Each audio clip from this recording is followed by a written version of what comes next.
தேசிய அளவில் ஊழல் தலைவர்களின் பட்டியலை வெளியிட்ட ஆம் ஆத்மி கட்சி அடுத்த கட்டமாக மாநில அளவில் ஊழல் அரசியல்வாதிகளின் பட்டியலை வெளியிடுவதில் முனைப்பாக உள்ளது. தேசிய அளவில் டாப் ஊழல் தலைவர்களின் பட்டியலை கடந்த வெள்ளியன்று ஆம் ஆத்மி கட்சி ஒருங்கிணைப்பாளரும் டெல்லி முதல்வருமான அரவிந்த் கெஜ்ரிவால் வெளியிட்டார். சோனியா, ராகுல், நரேந்திர மோடி ஆகியோரது பெயர்களும், சுஷில்குமார் ஷிண்டே, சல்மான் குர்ஷித், கமல்நாத், கபில் சிபல், சரத்பவார், ஃபருக் அப்துல்லா உள்ளிட்ட மத்திய அமைச்சர்களின் பெயர்களும், முலாயம் சிங் யாதவ், மாயாவதி, ஜெகன்மோகன் ரெட்டி என பல்வேறு கட்சி தலைவர்களின் பெயர்களும் ஊழல்வாதிகள் பட்டியலில் இடம்பெற்றிருந்தன.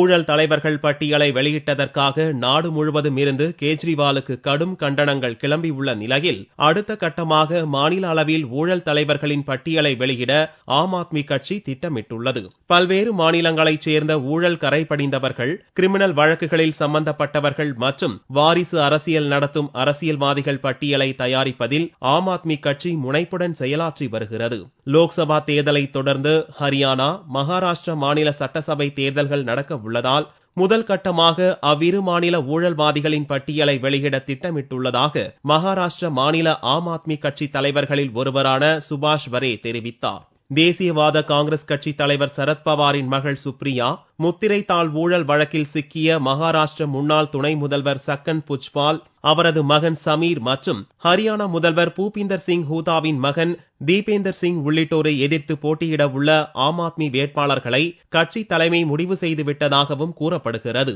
மாநில ஊழல் தலைவர்களின் பட்டியலை ஆம் ஆத்மி தயாரித்து வருவதாக வெளியான செய்தி இப்போதே பல அரசியல்வாதிகளின் வயிற்றில் புளியை கரைக்க துவங்கியுள்ளது. தேசிய அளவிலான ஊழல் தலைவர்கள் பட்டியலில் தமிழகத்தைச் சேர்ந்த ப. சிதம்பரம், ஜி. கே. வாசன், அழகிரி, கனிமொழி, ராசா ஆகியோர் இடம்பெற்றுள்ளனர்.